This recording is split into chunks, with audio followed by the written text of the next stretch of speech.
بعد ما خلصنا مرحلة الأفتر إفكت بننتقل بعدها للمرحلة التانية اللي هي السينما 4D.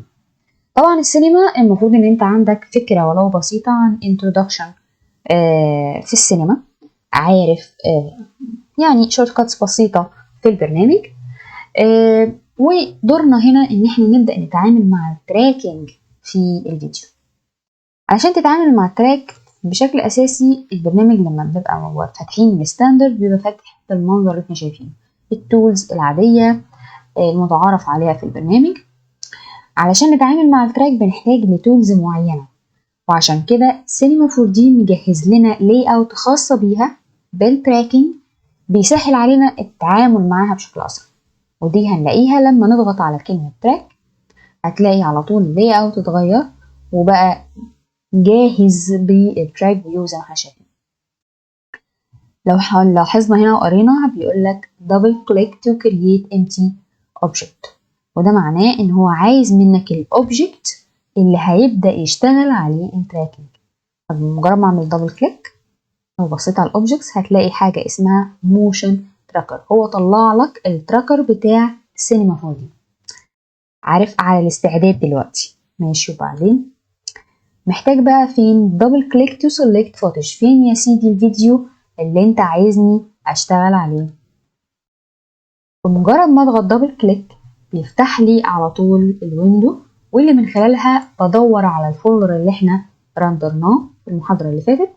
وبمجرد ما احدد بس اول فريم فيها واقول له open، زي ما انتم شايفين بيدخل الفيديو بتاعي جوه سينما. مجرد ما ابتدي اعمل بلاي الاقي الفولدر اشتغل معايا بشكل رائع جدا. نعمل له كده بلاي زي ما احنا شايفين، الدنيا لذيذة جدا. جميل. الكواليتي بتاعت الفيديو اللي قدامنا نيجي من عند فوتج، هتلاقي ان هو مقللها عن طريق حاجة اسمها ريسامبلينج. هنا النسبة بتاعت وضوح الفيديو دي بالنسبة لنا احنا مش فارقة كتير، فكون ان انا اعليها واشوفها بوضوح زي ما احنا شايفين بتفاصيل مش فارقة معايا قوي، ولكن طبعا بتفرق مع الجهاز بتاعك، الجهاز كويس ولا لا.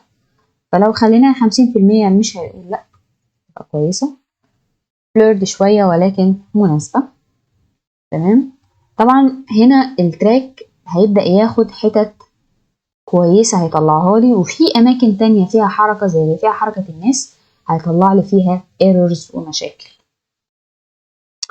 طيب ازاي أبدأ أتعامل مع التراك؟ مبدئيا كده لما نيجي أبص بصة هنا، المين تابس اللي احنا شايفينها تاب خاصة بالفوتج زي ما شفنا، اللي هي الداتا بتاعت الفيديو اللي بنتعامل معاه. بيقول لك الفيديو ده كام في كام، الريندر بتاعه ايه، الفريم من كام لكام. اوكي. نيجي لل2 دي تراك، وهي دي اللي بيعمل فيها التراكنج. ومبدئيا بيقول لك الاوتوماتيك تراكنج، اللي هو التراك الاوتوماتيك بتاع البرنامج، انت ما بتتدخلش فيه ولا تتراكه مانوال فريم. مانوال زي ما هي جايه من اسمها كده، ان انت اللي بتختار بوينت وانت اللي بتمشي وراها فريم. في الحاله بتاعتنا احنا عايزين الاوتوماتيك تراكنج. الاوتوماتيك تراكنج بتلاقي فيه الفيتشرز. يعني ايه فيتشرز؟ الفيتشرز هي البوينتس اللي هو بيرميها، التراك بيرميها في الشوت علشان يشوف البوينتس ديت ثابته في مكانها قد ايه، ويبدأ بناء عليه مدى ثباتها في كل الفيديو بيقول البوينت دي تقدر تعتمد عليها او لا. تمام. هو هنا هيرميلي 300 فيتشر او 300 تراك او 300 بوينت ايا كان الاسم بتاعها. فبنسبة كبيرة جدا 300 طبعا اكتر من نصهم هيطلع فيهم مشاكل، فيفضل لو عليت الرقم ده شوية ل 400 مثلا او حاجة بسيطة. بس 300 بالنسبة لنا هنا لان بنسبة اكتر من 60% من الشوط اللي قدامنا هيطلع كويس، ف 300 بالنسبة لنا كويس. اتركز ازاي؟ لو نزلت تحت شوية هتلاقي في حاجة اسمها create auto trackers، دي بترمي تراك من غير ما يعمل اي تراك. دي مش هي ديت اللي انا عايزاها، انا عايزة auto track. مجرد ما اعملها كليك بصوا اللي بيحصل هنا تحت. لو خدنا بالنا هنا هتلاقي في حاجة اسمها preloading footage، بيبدأ هو يتراك وبعد شوية هيرمي لي نتيجة التراكنج اللي هو عمله. زي ما احنا شايفين كده لما بمشي دي البوينتس اللي هو رماها زي ما انتوا شايفين.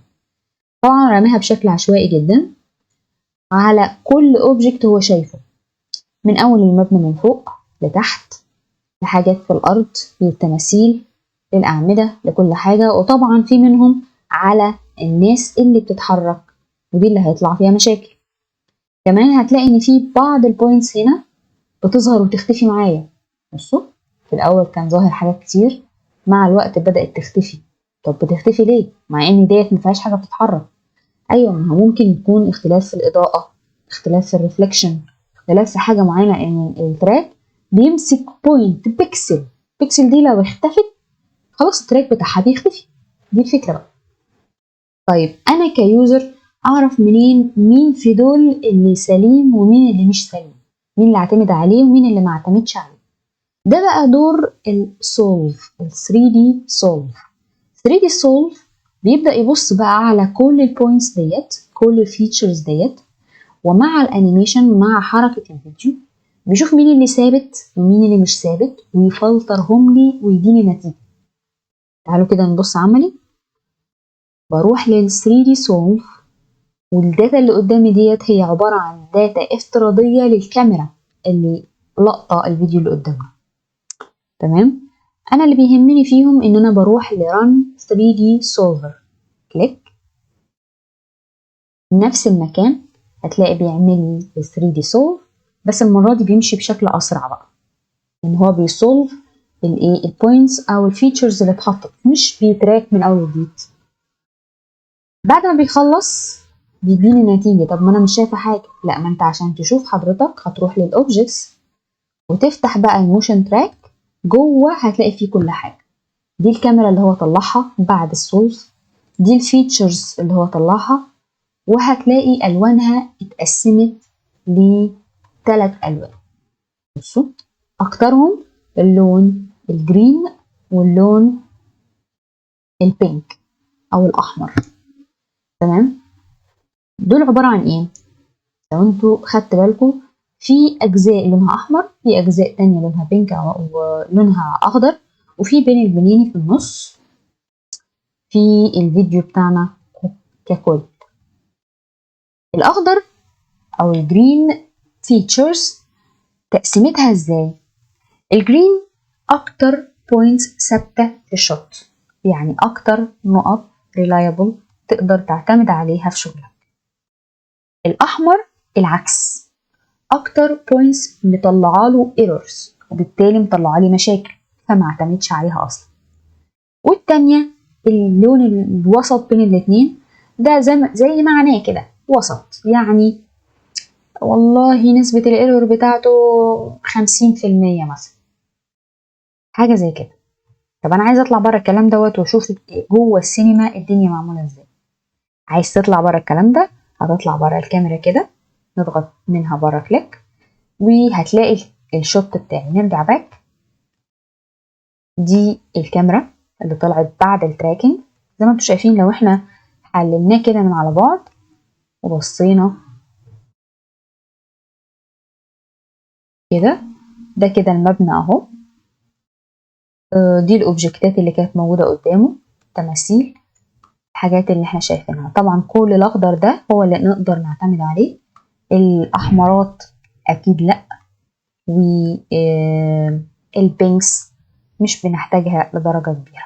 المهم ان انا بقى عندي تراكنج داتا اقدر ان انا اشتغل على اساسها، واللي من خلالها هتخليني اقدر احط الاوبجكت في المكان المناسب ليها في الفيديو، وبالتالي اقدر بعد كده ان انا المكان اللي هحطه فيه هيثبت معايا في الفيديو ككل. تمام؟ دي الفكرة الأساسية. يعني أنا لو حطيت دلوقتي أي أوبجكت زي كده أمسكه، طبعا أنا عمالة أحاول أمسكه مش نافع ليه؟ لأن لو طلعت فوق خالص هنا في السلكشن هتلاقي إن هو عامل سيلكت على التراك. أنت دلوقتي في التراكنج مود فمش عايز تحدد حاجة. طب أنا عايزة أحدده وأعمل إيه؟ انقل على الموديل مود. نقف كده على الموديل كده هيبان الموديل بتاعك، ونسحبه كده جوه الكاميرا جوه الكادر ونبص كده هتلاقي ظهر معاك.